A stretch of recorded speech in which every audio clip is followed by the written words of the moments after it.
शिवाय, हरि ओम नमो शिवाय, ओम नमो शिवाय, हरि ओम नमो शिवाय, ओम नमो शिवाय, हरि ओम नमो शिवाय, ओम नमो शिवाय, हरि ओम नमो शिवाय, ओम नमो शिवाय, ओम नमो शिवाय, ओम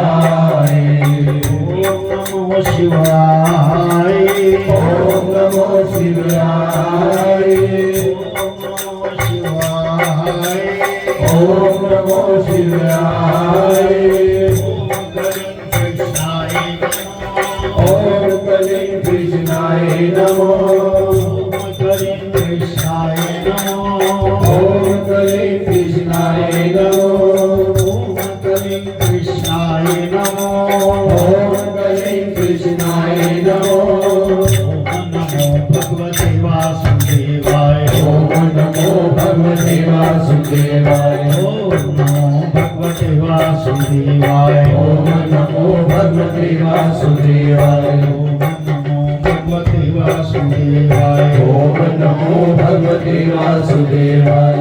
सतगुरु महाराज की जय, शंकर भगवान की जय, श्यामती रामचंद्र महाराज की जय, पवन सुत हनुमान की जय, बोल राधा कृष्ण भगवान की जय, बोल गीता माता की जय, बोल गंगा जमुना सरस्वती माता की जय, सच्चियां जोता वाली माता दी कभी सदा जय। गुरु रूप सासंग जी, सुबह हम सब ने मिलकर श्रीमद् भगवद गीता जी का 15वें अध्याय का पाठ पुरुषोत्तम योग, उस पर चर्चा हुई। पुरुषोत्तम योग में उन्होंने बताया कि पुरुषों में उत्तम, यानी कि ये जो संसार रूपी वृक्ष, ये उल्टा है वृक्ष, जड़ें इसके ऊपर हैं और बाकी टहनियां सब नीचे की तरफ झुकी हुई है। मानव जब गर्भ में आने के बाद जब संसार देखता है तो पहले उल्टा निकलता है, सर निकलता है पहले, लास्ट में पांव निकलते हैं, इसलिए ये उल्टा वृक्ष। और जितने भी हमारे रिश्तेदार, संबंधी, मित्र, दोस्त, संगत वाले लोग, उन जेवड़ों से ये बंधा हुआ, लेन देन के चक्कर में ये बंधा हुआ। जैसा जैसा कर्म वैसा वैसा फल, वो बंधन में आके कर्म का फल है। और इसको कौन काट सकता है? कौन सी खड़ग है जो इसको काटे? सबसे पहले तो सगे संबंधियों से निर्लेप है। निर्लेप का मतलब सबको बात काम सबको करे, पर दिल से नहीं, दिल से उसका, ये इसकी काट है। दूसरी है कि आप उस ईश्वर की शरण में, चाहे गुरु द्वारा या किसी ऋषि संत द्वारा, वो गुरु ही, यानी कि एक गुरु ही सर्वोत्तम है, जिसकी शरण में आने के बाद उनसे कहिए कि मैं आज से आपकी शरण में हूं, मेरे को इस बंधन से काटो और अपने चरणों में जगह दो। ये दो तलवारें, दो खड़गे उसे काटती हैं। इसके कटने से आदमी पार ब्रह्म में लीन हो जाता है, उसी से जान जाता है। ये है पुरुषोत्तम योग। खास पुरुषों में जो उत्तम है उसी के साथ वो भी।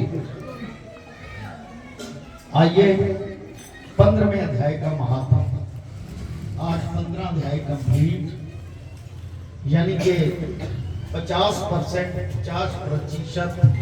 50% आपका कंप्लीट हो गया सफर इस साल का जो माघ महीने का है। 15 दिन आपके ईश्वर ने इतनी सर्दी में निर्विघ्न बिना किसी विघ्न के आनंद से आपके 15 दिन ईश्वर ने व्यतीत करवा दिया। आपका ये यज्ञ है बहुत बड़ा, आधा यज्ञ पूर्ण का मतलब है आप लोग पास हो। इतनी सर्दी में आने का बिस्तर से नहीं हिला जाता, और 1 घंटा सोलो, आधा घंटा और सोलो, 5 मिनट लेट चली जाएगी, ऐसा होता। लेकिन ईश्वर की माया देखो अपने साथ उन्होंने लेप रखा है सब तक। ये समझ लीजिए कि आप लोग भाग्यशाली जो गुरु की शरण में बैठे हो। जो गुरु की शरण में है उसे कोई माया व्याप्ति ही नहीं, वो अपने आप काट लेती काट देती है उसको। आइए 15वें अध्याय का महात्मा पढ़े। सियावर राम जय जय राम, राम जय जय राम, मेरे प्रभु राम जय जय राम, मेरे प्रभु राम जय जय राम।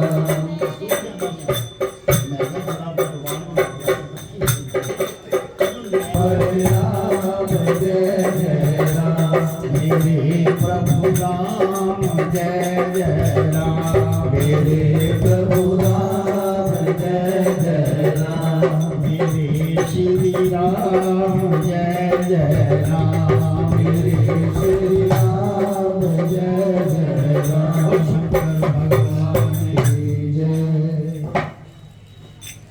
बेटे जब कथा जाना है कीर्तन सत्संग उदो ध्यान उत्थे लगा रहना चाहिए, ਤਾਂ ਨਹੀਂ ਹੁੰਦਾ ਸਭ ਤੋਂ ਪਹਿਲਾਂ। ਜੇ ਤੁਸੀਂ ਮੇਰਾ ਬੋਲ ਕਿੱਥੇ ਪਾਸੇ ਜਾ ਰਿਹਾ ਤੁਸੀਂ ਡਿੱਬ ਡਿੱਬ ਕਿਸੇ ਪਾਸੇ ਲਾਈ ਜਾਓ ਤੇ ਉਹ ਗੱਲ ਨਹੀਂ ਬਣਦੀ। ਮਤਲਬ ਕੰਸੈਂਟਰੇਸ਼ਨ ਨਹੀਂ ਬਣਦਾ। ਕੰਸੈਂਟਰੇਸ਼ਨ ਸੰਗੀਤ ਵਿੱਚ ਵੀ ਹੈ, ਕਥਾ ਸੁਣਨ ਦੇ ਵਿੱਚ ਵੀ ਹੈ। ਜਦੋਂ ਤੁਸੀਂ ਉਹਦੇ ਵਿੱਚ ਕੰਸੈਂਟਰੇਸ਼ਨ ਰੱਖੋਗੇ ਨਿਰਲੇਪ ਸਿੰਪਲ, ज्यादा कोई महंगा सौदा भी नहीं आता, सिर्फ इधर ही मानना। वो शंकर भगवान की 15वें अध्याय का महात्म सुनिए। श्री नारायण वाच लक्ष्मी। अब 15वें अध्याय का महात्म सुन। उत्तर देश में एक नरसिंह नाम का राजा था, उत्तर देश में, और सुभग नाम का मंत्री था। राजा को मंत्री पर बड़ा भरोसा था। साथ साथ में उसका तर्जुमा भी देखना है, सुनना है कि इसका गलत क्या निकलता है, कहीं गीता में कोई शब्द गलत तो नहीं या हमारी समझ में खोट तो नहीं, वो चीज समझनी है। मंत्री पर बड़ा भरोसा था, वह उसे बहुत समझता था, परंतु मंत्री के मन में कपट था। ये ध्यान रखो, उसका भरोसा था, उसके मन में कपट था। मैं यही चाहता था कि राजा को मारकर राज्य में ही करूं वजीर।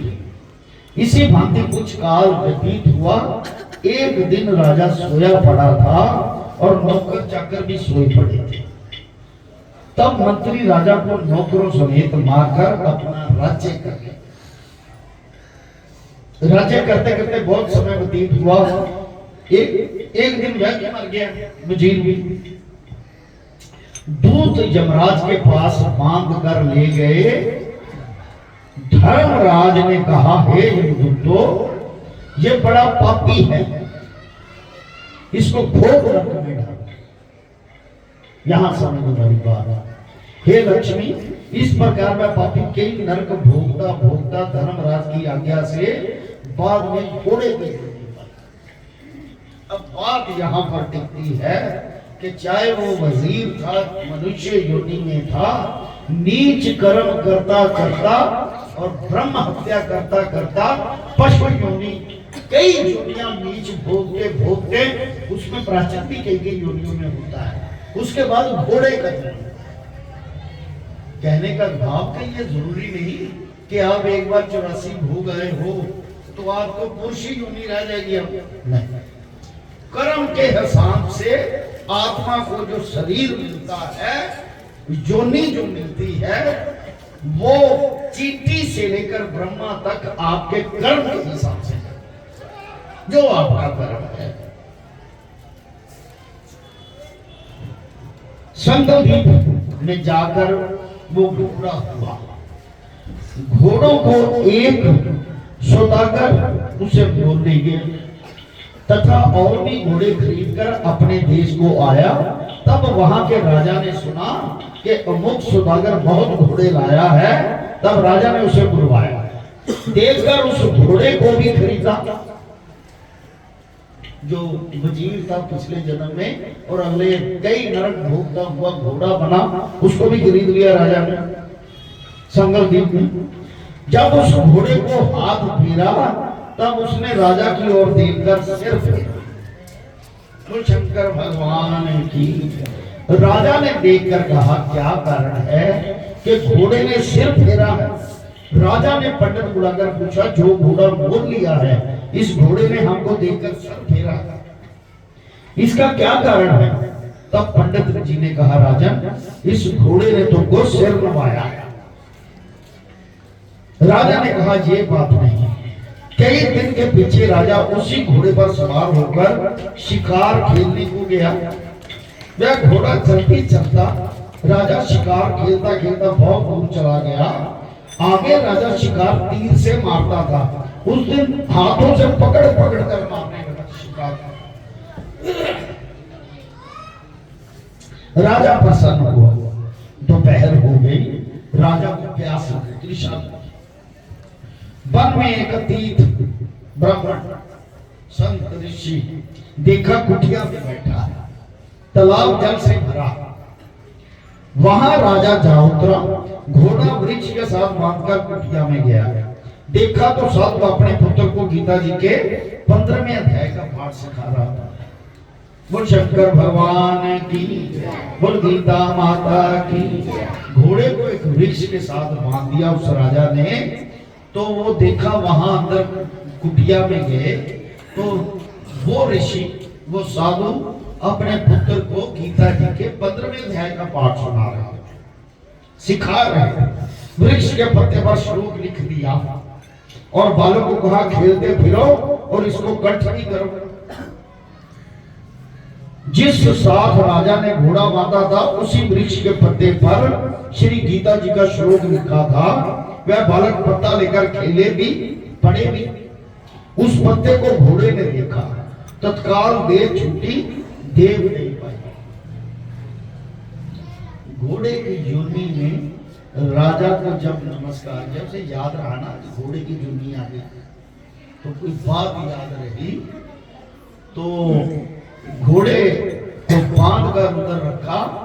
तो घोड़े का जरूर होगा कि इस राजा के कारण मेरा कल्याण होगा, मन में तृषा जरूर। देव नहीं पाई। उस पत्ते को घोड़े ने देखा, तत्काल छूट देव नहीं पाई। स्वर्ग से विमान आए, जिस पर बैठ वैकुंठ को चला, आकाश में खड़ा हुआ। इतने में राजा पानी पीकर बाहर आया, देखें तो घोड़ा मरा पड़ा है। राजा ने चिंतावान होकर, वह घोड़ा किसने मारा, इसे क्या हुआ? इतने में वह बोला, हे राजन, तेरे घोड़े का चैतन्य आत्मा है, मैं ही चैतन्य हूं। मैंने देव नहीं पाई है, वैकुंठ को चला हूं। राजा ने पूछा, तुमने क्या पुण्य किया? उसने कहा, राजन, ये बात ऋषिवर से पूछो। राजा ने उस ऋषिवर को बुलाकर पूछा, हे ऋषिवर, ये क्या कारण हुआ? ऋषिवर ने कहा, राजा, गीता जी का लिखा हुआ पता इसके आगे पढ़ा है, घोड़े ने अक्षर देखे हैं, इस कारण घोड़े की गति हुई। देखकर राजा ने पूछा, पीछे घोड़ा कौन था? और घोड़े के सिर फेरने की बात भी राजा ने कही। ऋषिवर जी, ये बात मुझे सुनाओ कि मेरा और घोड़े का क्या संबंध है? ऋषिवर ने कहा, राजन, पिछले जन्म में तू राजा था, ये तेरा मंत्री था, ये तुमको मारकर राज्य करता रहा, तू फिर भी राजा हुआ। ये मारकर धर्मराज के पास गया, धर्मराज ने धिक्कार का इसको कई योनियों में दिया। उसके बाद अब इसने घोड़े का जन्म पाया, बड़े नरक घोड़े का जन्म पाया। संगमदीप से आकर तेरे पास बिका। जब उसने सर हिलाया तब कहता था, हे राजन, तू मुझे पहचानता नहीं, परंतु मैं तुम्हें पहचानता। ऐसा ये कहकर ऋषि जी चुप हुए। राजा ने विस्मृत होकर दंडवत की। पीछे से और सेना के लोग आ मिले। राजा अपने घर आया, अपने पुत्र को राज्य देकर आप बंद हो गया, तप करने लगा। श्री गीता जी के 15वें अध्याय का पाठ किया करता, जिसके प्रसाद से राजा भी परम गति का अधिकारी हुआ। श्री नारायण जी कहते हैं, लक्ष्मी, यह 15वें अध्याय का महात्म है जो मैंने कहा और तैने सुना। अब इसमें एक बात है, आप लिखो, जब श्लोक लिखे के कारण किसी का मोक्ष हो सकता है, तो जितनी अवगत रूहें, मान लीजिए हमारी फैमिली की भी किसी कारणवश नहीं पूर्ण को या उनके कर्मों के अनुसार कई दुनिया मिल गई,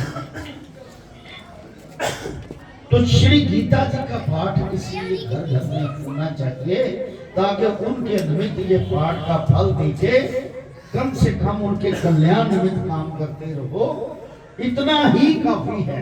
अगर श्लोक इनको सच समझा जाए, ये सच है, तभी 50 साल से 60 साल से इधर हो गए। 30 साल तो गुरु महाराज जी ने की, उसके बाद आपको करते 25 साल, 55-56 साल हो गए।